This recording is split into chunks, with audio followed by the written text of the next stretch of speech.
Hey, Michael, leave Mike alone. Hey, here's a riddle.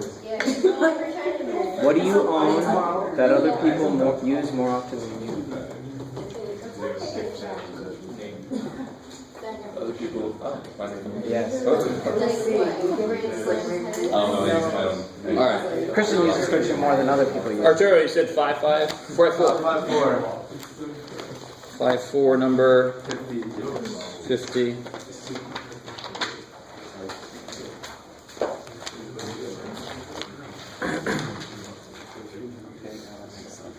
Ooh, I like it. Ooh, yes, cool. All right, this is perfect. X and Y and our thinking about how the XY plane works is really arbitrary. We can do everything in terms of Y that we do in terms of X. So this is getting us used to that. So number 50's got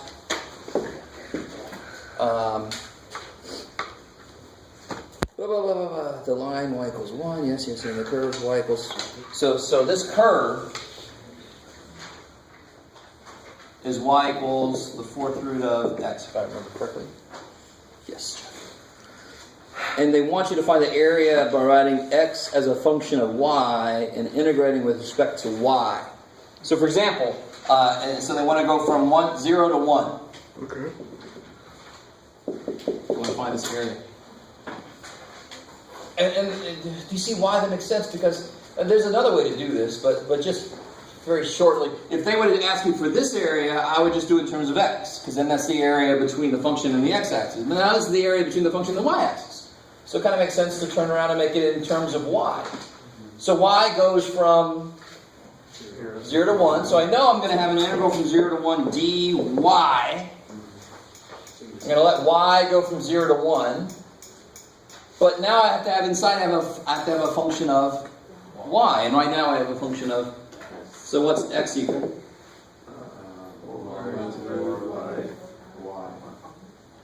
So you want to integrate Y to the 4th from 0 to 1.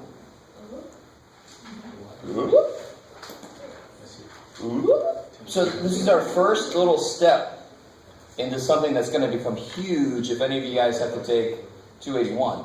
Anybody have to take 281? Oh gosh, what a reaction. So in 281, you're actually going to have, in 281, you're going to have 3 dimensions. And you could be going along the Y-axis, X-axis, or the Z-axis. Ooh, it's yummy. Yes? Do we have to do it in terms of Y? Yes, because the problem says you have to. Now, what's another way to do it, though? You know another way to do it? Yeah, don't you just subtract Yes. Subtract what? the first area from the... So I want to make it clear. Number 50, you must do this. Number 50, it says do this. Another way to get that area is to take the area of that box. Get this area, that's the integral under the curve, using that, integral that from 0 to whatever, you have to figure out what this is, right? And then subtract it from the area of the box. So it's all about what's this? What's this going to be? Well, what would that be? That's easy enough, come on. That's 1 there, so what X would have an output of 1? 1. So the area of the box is 1. So this area is 1. So if you do the integral from 0 to 1 and get this area, you subtract that from 1 to get the leftover area. That's a whole other way to do that problem.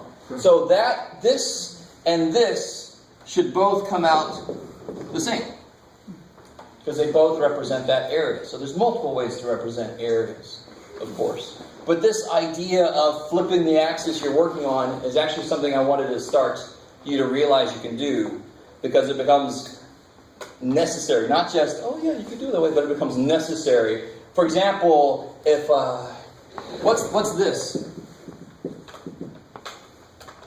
Let's say I wanted to find the area under the natural log from something to something. Right? Interesting. I'd rather, if y is natural log of x, what's x? Right? Yeah, Which one would you rather integrate? Easy. Probably the one that's possible. And actually the one that's really easy. So it goes, so one side, this function is impossible for us to integrate right now. Do you understand? Yes. That is impossible for us to integrate. And actually it's very, very hard for higher level math student to do, right? This would be stupid easy to do. So it's the same idea over there, but that either way I do it, I can do either of those integrals. But if I have a function that works for the inverse works better, and then I'm like, oh, thank God that I know I can switch axes. If it's easier to use it as a function of y or a function of x. Yes? Why is it not possible? Wouldn't it just be natural opposite? No, that's just 1 over x. Yes. Oh. So we don't know what the integral and natural log of x is. We don't know. And that's one of the first things, actually, let me take it back what I said earlier. This becomes really easy. I forgot where it was done. I forgot. But one of the first things you learn in Math 280, 280, is something called integration by parts. And that is sort of like U sub. Before we knew U sub, we could actually do very few integrals. They had to be perfectly set up. Now that we know U sub, our world is opened up, but there's still certain integrals we can't do. Once you learn by parts, it's like, well, shit, I can do just about everything. Just almost. Not quite, but basically a lot. And then by parts is just where you subtract things. And... No, by parts is where you break the inside up in different ways. So believe it or not, you could do something there. All right. Is there anything else from homework, or did I actually answer that question? Yeah, I guess I did. You just got to do the work now. Is that all right? All right. I just got to stop and say, did I answer that question? All right, so nothing else? Anything else? So before I ask questions, five. Totally. What's up? Question 30. All right, guys, so this is number 30 and 5-5. Then I also have a question on 36. And 46. So somebody help me out. What's the, this is one of those I didn't make you memorize, but if I put it on a test, I'll put the formula there for you, or if you're in the homework, you can just look it up. What is the derivative of the inverse tangent? It's like One this over root square of root. 1 plus x squared. 1 plus x squared. Yeah. Okay, good. And if you forgot it, you can look it up, because that's one that I don't have memorized personally, to be honest. I just make it when I need it. Right? So in this problem, it says integral. So now you kind of see exactly what you're supposed to do here. This is number 30. Yeah. It's 5-5. So now it's just staring you in the face, maybe.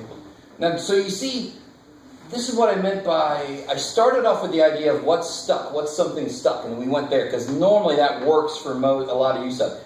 Now it doesn't work. So really, in general, it's, you make U equal to the piece of the problem whose derivative is in there also. So I'm not going to make U equal to this, unless the top was like 2x, right? Or x, some kind of x. Are you guys with So me? you would make u equal. So, but I'm going to make U equal to this because its derivative is in here. 1 over that, 1 over that. The derivative is in there. Do you guys see that? So U sub, you can look at it at first as a direct answer to chain rule. So you can start to look at the inside functions and do there. But then you have to go beyond that. Like I said yesterday, U sub is more than just that. So yeah, this one becomes pretty easy, right? U would be inverse tangent of x. du is 1 plus x squared. so this will be integral of u over u du. Right? So that can't be over du. That doesn't make any sense. 1 over that. This, all of this, is du. Right? Yeah. 1 over that dx is du, and that is u. That's u. This is you, eh? So, oh yeah, this is you right here. So how do you integrate u? Put yourself back together. U to the second power. And then, so then you just throw it back in. Alright, that's giving. I did it for you. I should stop it earlier. Alright. By the way, before I forget, I got a meeting today and a meeting Thursday. So I can't attend study group if you guys are still meeting, but everybody else could. And of course, tomorrow is Veterans Day. holiday, yeah, Veterans Day. So I think they have stuff going on in the quad today for Veterans Day. Also have a question on 36. Ooh, I like it. Yeah.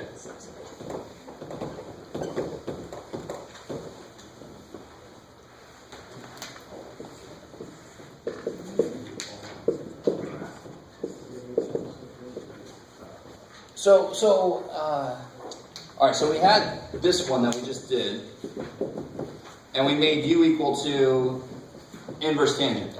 But in general, if I had something over 1 plus x squared, I would start by trying to make that u, right? Because that's like the inside function. And if that doesn't, so on this problem it would work. Because du would be 2x, I can take the 7 out, I can make a 2 show up there, right? Here it won't work. I let u and then I get du is 2x. No, shit. So then I try to make that u. And then I say, oh, it's derivatives in there. Oh, cool. So this problem, what's the stuck function? 2t plus 3. So that's what I try first. In this case, you're going to luck out. What's the derivative of that?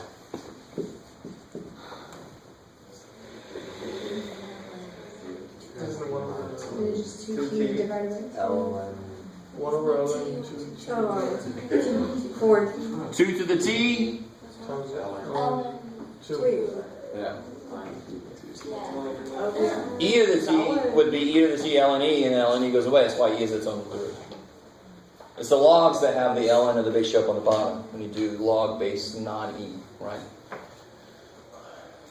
That's the easiest, one of the easiest derivative formulas to forget that you know. You know this formula. You forgot you knew it. And thankfully, that is this minus what? What's missing? ln of 2. So then how to make an ln of 2 show up? I put it in. Yay! But I better balance it out. And now attack it, replace the u's, and you can do it. Allah. Okay. Alright. 46. Man. Like just a few more and it's all going to be done. Alright, so I'll give you a little clue on 46. 46, we did one like it before. When you first look at it, what's wrong with it? You assigned it. No. That's not what's wrong with it. The stuck function is 2 plus x, but its derivative would just be dx. Yeah, 1 dx. Cool. Right? Oh, so you have to. Yeah. So watch. You ready? If u is 2 plus x, X is 2. then x is 2. u minus 2. Then x squared is, and here you get du is dx, right? Is that cool? Du is 1 dx. Is that cool? So now I have everything covered. That becomes u based. That becomes, well, this becomes u based. That becomes u based, right? As long as you replace all the x stuff legally with u stuff, then it's a valid attempt. If the integral becomes harder to do or not easier to do, then you're like, I did something wrong. So what do you get when you replace stuff?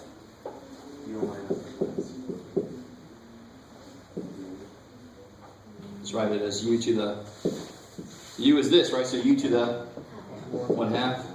dx is du. Sweet. And now you can FOIL that out, distribute that.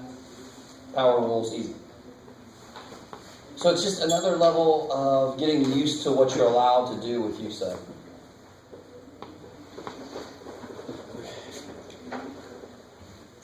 So now, I mean, if I made it x cubed, you'd do the exact same thing, wouldn't you?